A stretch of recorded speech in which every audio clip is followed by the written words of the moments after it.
This training is for teachers who plan to have their students log in with an SSO, such as Clever or Classlink. Our mission is to empower kids around the globe to be the architects of their own future by teaching them English and values. We want your students to gain confidence in their speaking abilities and be able to make connections in your classroom, on the playground, and in their community. We know that there is a fundamental and reciprocal relationship among oral language and literacy. Initially, reading and writing are dependent on oral language skills. Young children use oral language skills to learn how to read. Then eventually, reading and writing extend oral language. Older children use reading to broaden their learning. In addition to our program's focus on oral language and early literacy skills, Joy School English has chosen to include universal characteristics that will help students be successful in all aspects of their lives.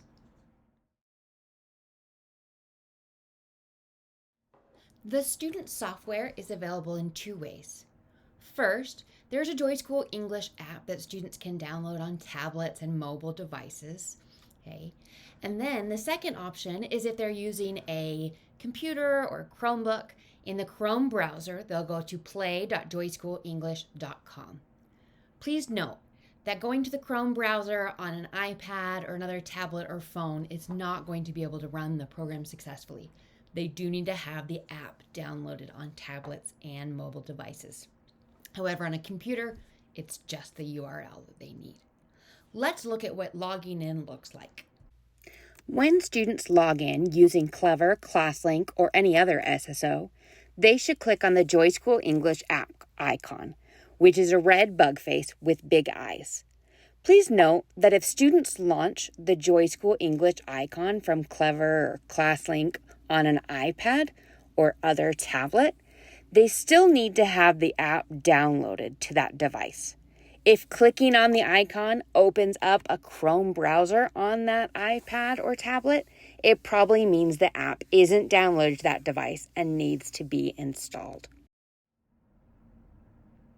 It is important to note that if mic and camera permissions are not granted that first time the student logs in on each device, only one time per device, they will get this pause screen asking them to grant mic permissions after every activity they use in the program.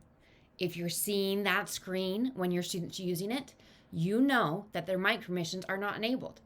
Please note that mic permissions are not enabled by the settings button on this screen. They need to be enabled either on the web browser. So if you don't have mic permissions enabled and you're in Chrome, click on that settings button and then enable them there with camera and microphone. Or if they're on a tablet, such as an iPad, they need to go into apps and then update the microphone and camera permissions there.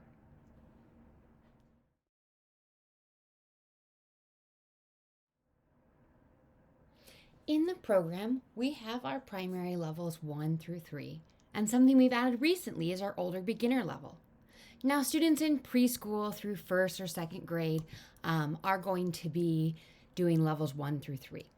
Our older beginner level is for our students that are second grade on up. Some second grade might fall in the levels 1 through 3, it just depends on the child. But as far as the older beginner level, it has all of the same vocabulary and different phrases and words and skills taught in all of our primary levels, 1 through 3, in one level. But we've made that level for an older child. So rather than a bunch of fictional text, they're going to see nonfiction text. The games and different activities they do are going to be meant for an older child so that they don't think that they're in a program for a younger child. So please don't assign older beginner to anyone that's under second grade. Okay, let's talk about levels 1 through 3. When your student is first starting the program in those levels, they are going to be assigned to our placement test, which will place them in any of our 3 levels, 1, 2, or 3, depending on what they know. This is the first time that they get logged in that they'll do this. So please don't help them with the placement test or they might get placed in the wrong spot. Now, students who are in the older beginner level will not take a placement test. They will start right into older beginner. because all of the content from the first 3 levels, again, are taught there, and they're taught at an accelerated speed. Okay. Our oral language progression. So the first thing that students are taught is they're taught specific words and phrases. In this first is speak up. So they're practicing words and phrases with students in a program that are real, and then also there's animated kids in our program as well. And then the second step is that they're going to learn to respond to basic questions. So they'll respond to questions with Miss Daisy here, who's a teacher in our program, and with other students. Third, students control actions of character with speech. This one's really amazing. That's our character Dottie, and they learn to say different phrases, and then Dottie does them. Talk about immediate feedback. As soon as they say a word or phrase correctly, Dottie will do that. It's so important for these children to learn that their voices have power. They're able to control Dottie with it, and she's one of the loved characters and activities in the program. Fourth, students are going to have conversations on predetermined topics. Waving right there is Miss Daisy. Miss Daisy's going to give them a phone call where she will call them and ask them some questions from all over in different places and environments. She'll ask them and then they'll answer. Now your student will not record their video, but they will record their voice. And then depending on the speech rec software, she will give a pre-recorded answer. It's pretty neat and the kids love it.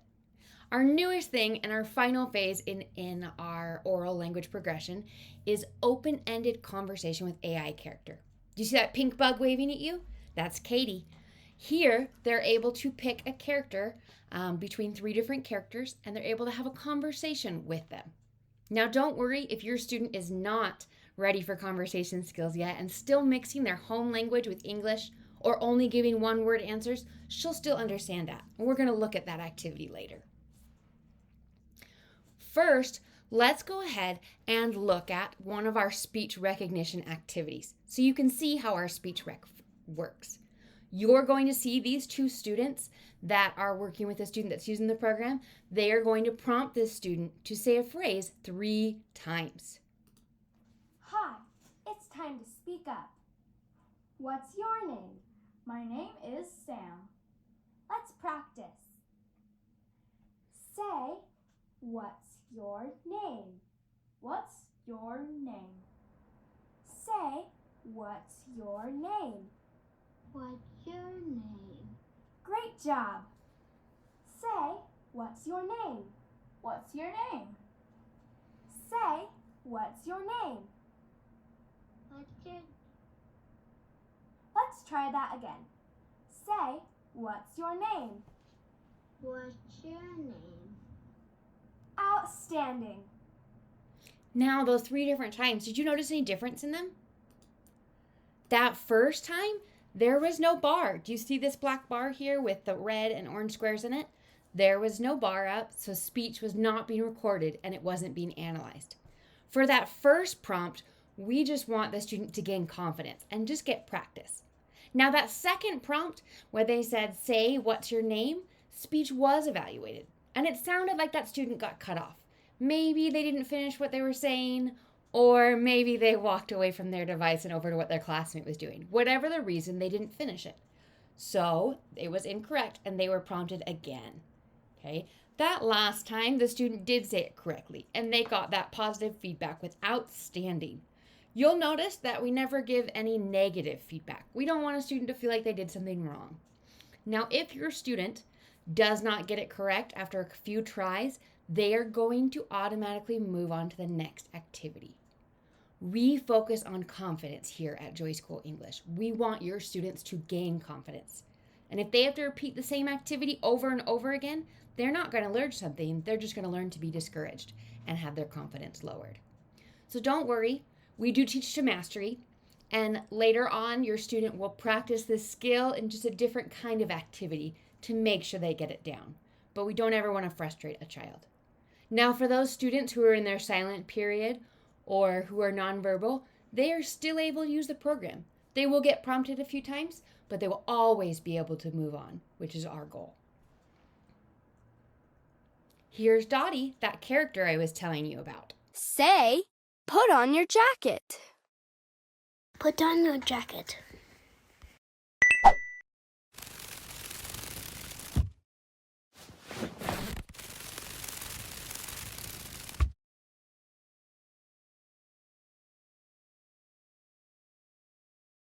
Brush your hair.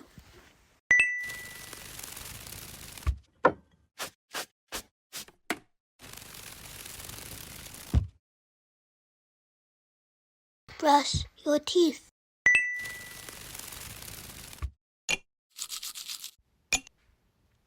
Isn't that amazing? In this activity, kids really do see that their voices have power because when they give a command, Dottie does it. And nothing's more important than students realizing how powerful their ability to speak is. This next activity I'm going to show you is called Katie Chain. And this is where students get to have conversations with an AI character. Here you'll see a student choose between the 3 characters in our program that they can speak with. Then they'll have a conversation. Now, please note before watching this student is using complete sentences. And that's because this student has that ability. But if your students aren't there yet and they say just one word or mix English and their home language together in a sentence when responding, the character is still going to understand them and be able to respond in English. Hi there. What do you want to learn about today? I would like to learn about elephants. Elephants are big animals with long trunks and tusks. What else would you like to know about them?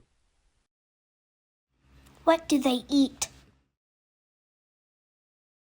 Elephants eat plants like leaves, grass, and fruits. What other questions do you have about elephants? How tall can elephants get? Elephants can grow up to 13 feet tall. Do you have any more questions about elephants? Do they know how to swim? Yes, elephants can swim really well with their trunks up. Would you like to learn more about elephants swimming?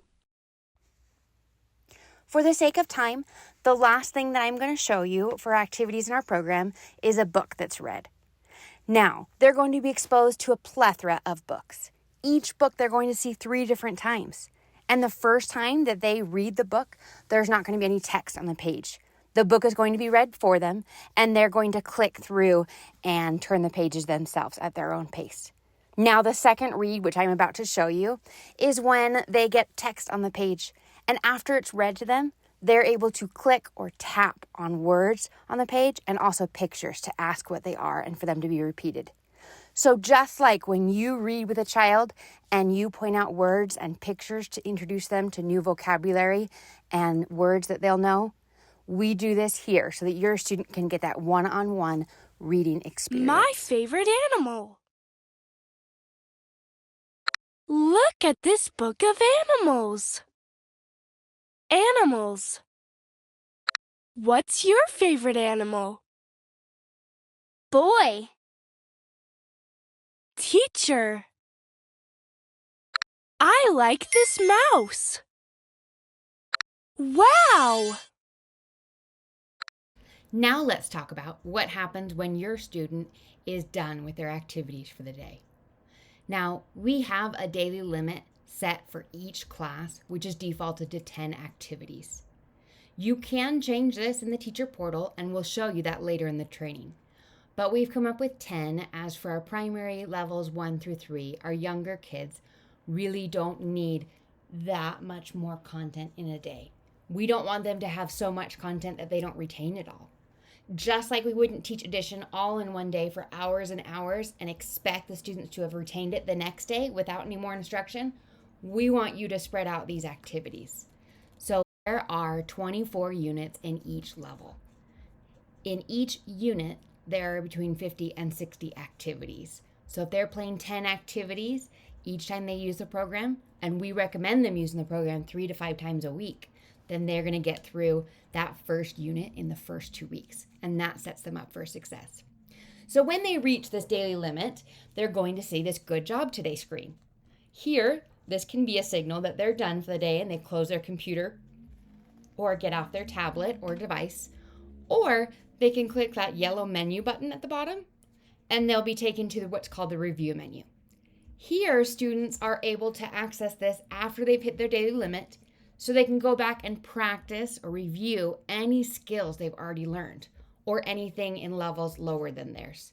They just can't go and get new content because, again, we don't want to overwhelm them with too much content, too many new vocab words and things in one day.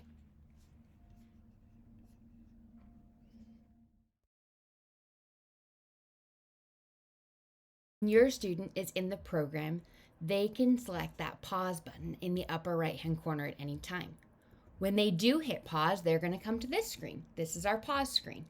You can see that the student logged in and using the program is Mina, in case you're trying to check and see whose account they're on. You can also see the daily activity limit and how much is completed that day. So we see that this student in this class has a daily activity limit of 10 activities, and she's done 0 so far today. Now we see the play button to go back. Notice that the log out button is gray and kind of off to the side.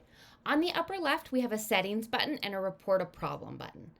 Please don't hit settings button trying to troubleshoot with a mic permissions issue, because remember, that has to be set in the web browser or on the app settings on the phone or device. For report a problem, that's where you'd come if you're having an issue with something freezing or something going wrong with the program. When you hit that button, it's going to ask a multiplication question. This ensures that we don't have 4 or 5-year-olds reporting problems that don't actually exist. So we want to make sure that someone there is old enough to know the answer to that so that they really are reporting a problem. Now, once you've solved that math question, you're going to see this screen. Here, we want you to tell us what's going on. We know that as you're walking around the classroom, if your students are on Chromebooks and iPads, you don't have a minute to stop and start typing on an iPad or typing on their Chromebook. So please hit that microphone button and record your voice and let us know what's going on. When you press submit, we don't just get your recording, we get information from the device so we can see, oh, is this just a matter of their microphone not working or microphone not enabled, or is it something else? Then we will reach out to you and help you get this problem solved. So please feel free to submit bugs there, and please make sure that you submit them from the devices having the issue, as that's the information we get.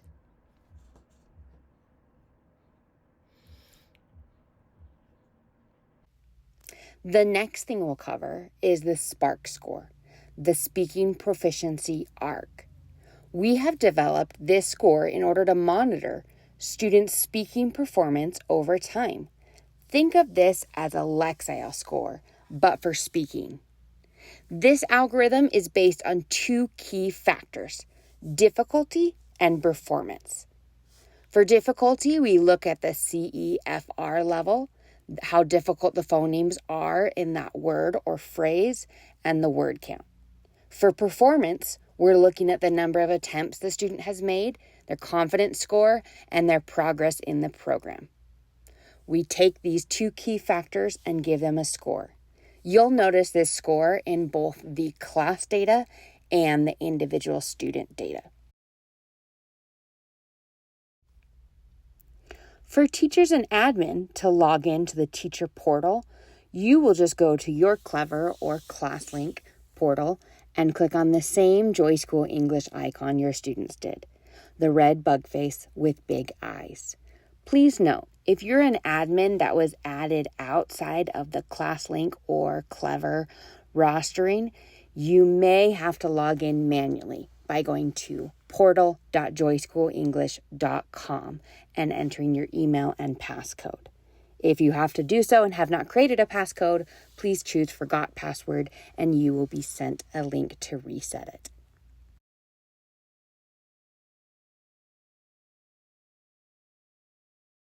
Once you are logged into the teacher portal, you will see your classes. Click on one of the classes.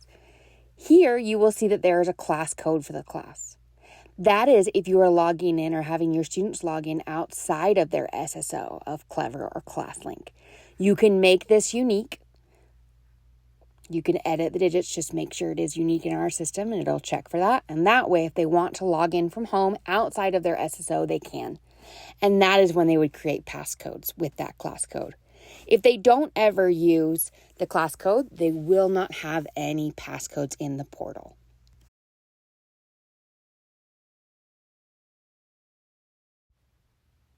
To view class data, you're going to go to the Data tab, and the first tab that opens is the Summary tab. Here, you're going to see information on the SPARK, the speaking proficiency score. You'll see the class average, also the class average over time, with data points showing each month's class average, and you can see that this year's progress. Also in the summary, you will be able to see all of the students. You can press student to sort by student, see their current level and unit, and also sort by that, along with last login date, total time spent, and unit test average. Okay, total number of speaking opportunities. This is the number of times that your student has been recorded in the program. Doesn't mean that they've necessarily spoken, but they've been recorded. So when we see students like Sean here who have used the program for 6 minutes and have 0 speaking opportunities and they don't have a SPARK score yet, that means their mic permissions might not be enabled, and I need to go back and check that. When a student has spent 5 or more minutes in the program, they should have at least 1 speaking opportunity. So that's something we can go back and check. Also in the data tab, we have the weekly report. When I click on that, I can see who's logged in this week. It's going to show it in complete versus partial sessions. We're also going to be able to toggle on and show minutes instead. We can look back at previous weeks to see who has logged in and used the program. Here, by default, you are all getting the weekly report email. If you want to turn that off, simply click it off. If you want to print this weekly report from any screen, you can press print.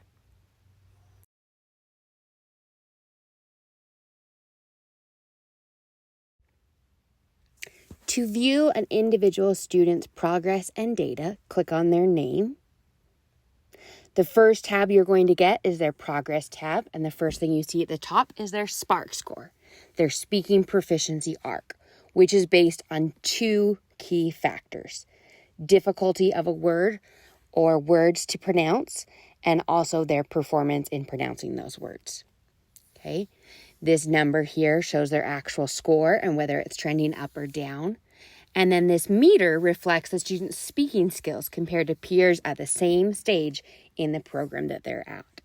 You can also view the speaking score over time by specific unit. This student only has 3 data points because they're only on the 3rd unit. Here we can go back and view different units and their progress. We can see what's taught there. We can look at artifacts, some of them coloring ones and other ones that we can play student recordings. Anything in yellow has that student work. We can also look at the unit test results.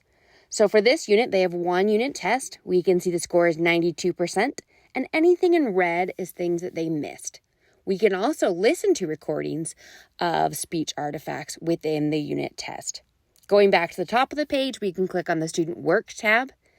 Here, we are going to find all the recordings that your student has made.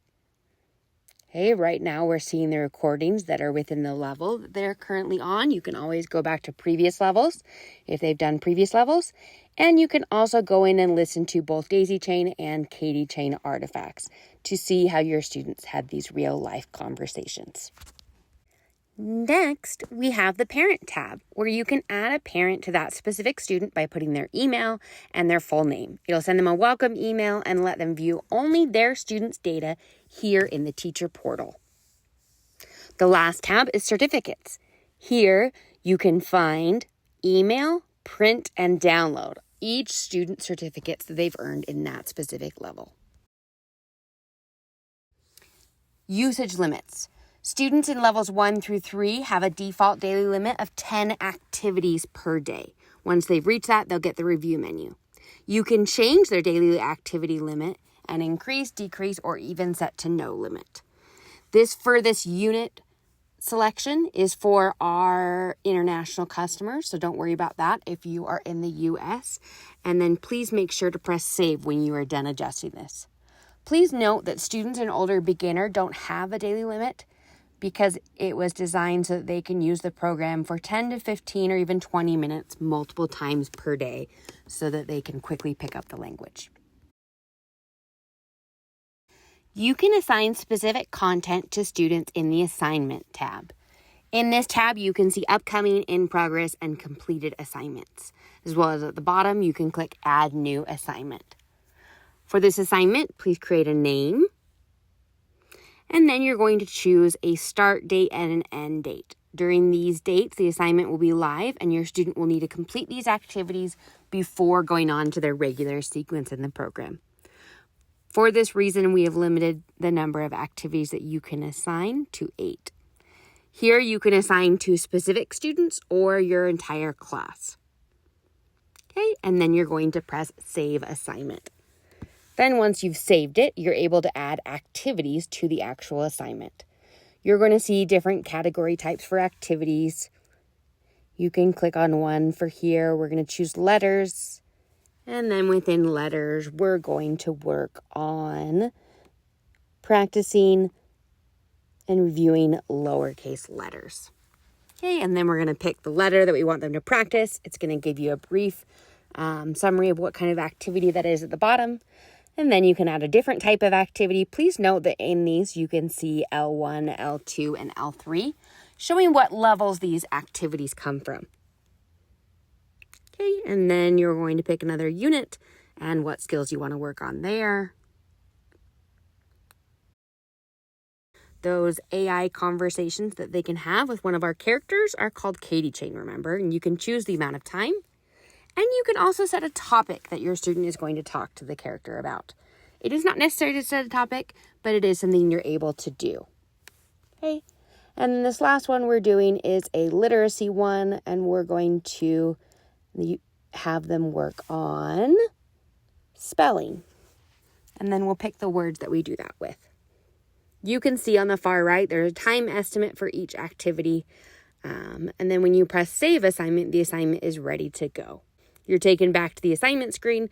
Please note that you do not have to assign content in order for your students to get there. They are automatically getting a course in the program. The assignment feature is optional. It's something you can add. And it does have pretty much all the content that we do have in our courses there. And you're able to assign from different levels so they give them a little bit different content or just focus on what you're focusing on in class. Please reach out to us with any questions by emailing support@joyschoolenglish.com.